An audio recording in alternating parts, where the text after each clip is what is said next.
there, guys. It looked like either late arrivals for a Halloween party, or I guess guys doing more cosplay. They did cosplay with Sinwar last week, but it looks like they were trying to instigate something by coming over to this side of the street. I've lost track in terms of what territory we're allowed to stand on and where we're forbidden. So let's start with you, Solomon. What did we just witness there? So, as long as we stand for freedom, we can stand everywhere. As long as we are peaceful, we can stand everywhere.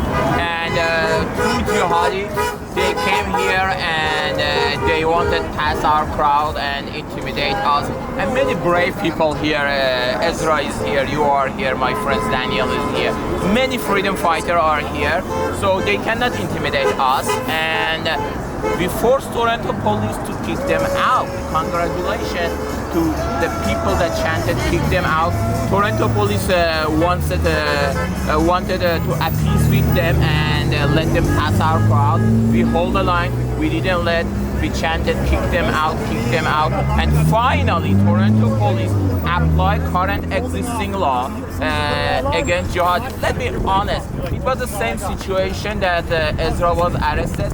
Still they didn't apply current existing law.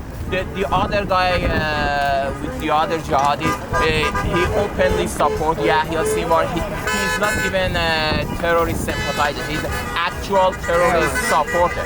He needs to be jailed, or if he's not Canadian, he needs to be deported. This is a decision by law. But we know that according to Criminal Code of Canada, any support of terrorism is illegal in Canada. And Solomon, I think the big question, I think today so far has been a resounding victory for those who want to, well, walk on a Canadian sidewalk as they're entitled to, for freedom of the press.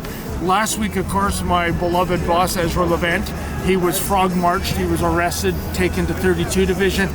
My question for you, sir, is, are the police suddenly doing the right thing, or is this all about safety in numbers? It's not about the police, it's a willing of Canadian patriots, okay? Freedom convoy, defeat the COVID training, okay? And if we stand united with Jews, brother and sister, if we stand united with Iranian, with Indian, diverse community, I can see black people here, I can see Jewish friends here. I am Iranian from many different backgrounds. If we stand united on guard for Canada, for freedom, no one can defeat us. Okay. And Meir, before the costume party began, you got into a war of words with Mr. Anus, and it didn't go well for him. For a change, he was frog marched away, because it's always been our observation that when Hamas orders the police to do something, they do it. But this time he was taken away. But what I want to get at, he kept yelling at you that you are a terrorist. What the heck is he talking about? They are trying to paint pro-Israel side, Jews who support Israel, as terrorists, vile. They're trying to say that the Jewish Defense League is a terrorist organization. I'm born in Canada. Jewish Defense League is not a terrorist organization at all. Not according to the government of Canada, not according to the police.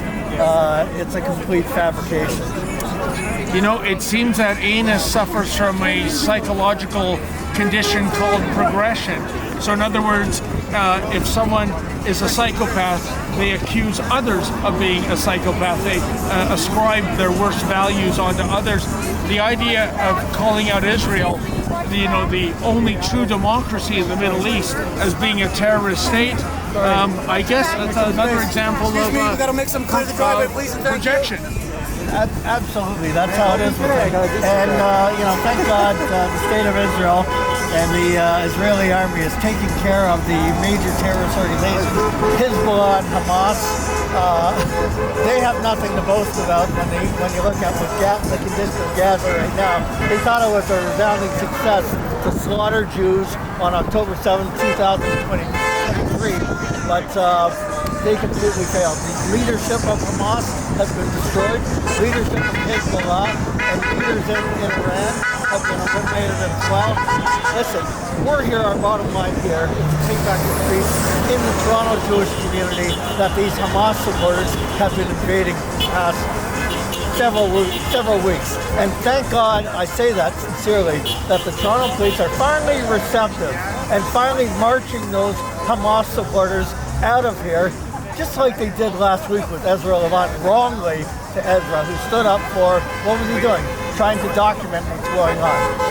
Thank God the cops are finally standing up and doing something remarkable today. You know, Mayor, a win is a win, but I might be of the opinion that the police are doing the right thing for the wrong reason. And what I mean by that is that the public relations black eyes this service is receiving week after week, arresting peaceful counter-demonstrators, arresting independent members of the media, while we see chants for genocide, contrary to Section 319 of the Criminal Code, being ignored.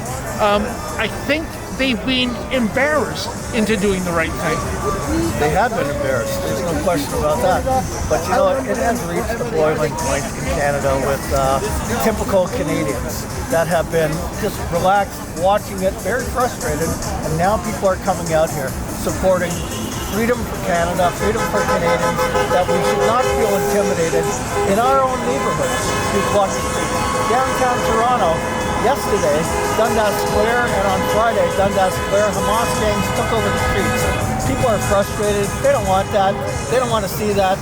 And this is the start to finally take back the streets and wave the flag of freedom. Well, there you go. And, you know, we're trying to take back the street in the court of public opinion. As far as law enforcement is concerned, I'm not buying this rubbish that there's so many of them.